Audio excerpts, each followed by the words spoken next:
readers, it's Mrs. Smith. I'm here for part 2 of my midsummer check-in on the Read a Newbery challenge. I promised you last video that I was going to show you one of my tricks for dividing up a reading goal. So you might have this goal of reading 8 books to meet the Newbery challenge. Some of you guys have met it, I have met it, and some of us are still working towards it.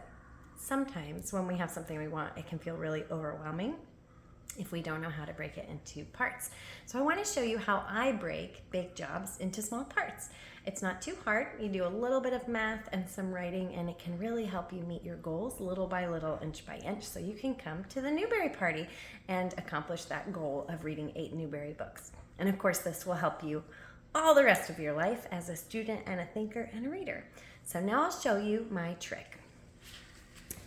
So my Newbery challenge was a challenge for 8 books. And so say you have read 3 Newberys, but you want to read all 8. So 8 take away 3 means you have 5 Newberys to go. So we're going to map out how much time we have left. I know that this week is July 25th. That's Monday. We'll start a week. And then I know that the next Monday is August 1st. So that's another week, all right? And then after that, we still have a week that starts August 8th. And then we have a week that starts with August 15th. And we still have so much more summer left. Here's a week that starts August 22nd. And then we have a week that starts with August 29th. After that, we actually have a little bit of bonus time that we're not going to count. We'll just work with these weeks. So each one of these rows is a week. 1, 2, 3, 4, 5, 6 weeks and a little bit more left in summer. So that means that you need to get to all your goals for the Newbery Challenge or for a summer reading challenge. You have 6 more weeks to do that. So say you did need to read 5 books. Well, that's about a book a week. So what I like to do is figure out how I can divide one big job into smaller jobs. So I say, I want to read book number 1 by the end of the week. Now, it really helps me if I pick out my book first. So I know maybe I want to read The Bears on Hemlock Mountain.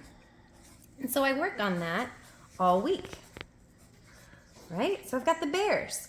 And maybe a different week, I'm going to read The Light at Turn Rock. And it's okay to make them shorter. Maybe I have a longer one that I know is going to take me longer. These are shorter. So maybe I give it more time. And then I can look and say, wow, every week I'm reading a little bit here and a little bit here. And I've finished Bears on Hemlock Mountain. And of course, when I do that, I'm going to give myself a check mark.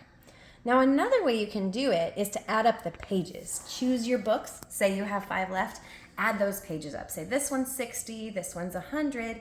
Add that number up when you have that total, then divide it by 6 weeks. Or you could even divide it by the days that you're going to be home. Now you want to make sure you think about vacations or days that you're not going to be able to read so that you have a really realistic number of days that you're going to read. But if you do this, say you have 300 pages. Well, let's see how many days you have to read those 300 pages.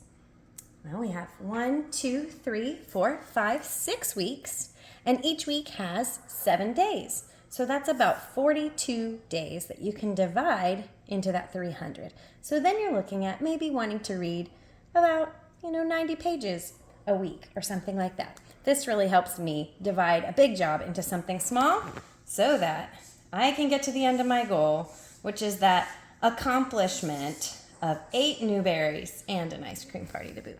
I hope that you guys can make it. I know you can. And I look forward to celebrating with you at the end of summer. Happy reading!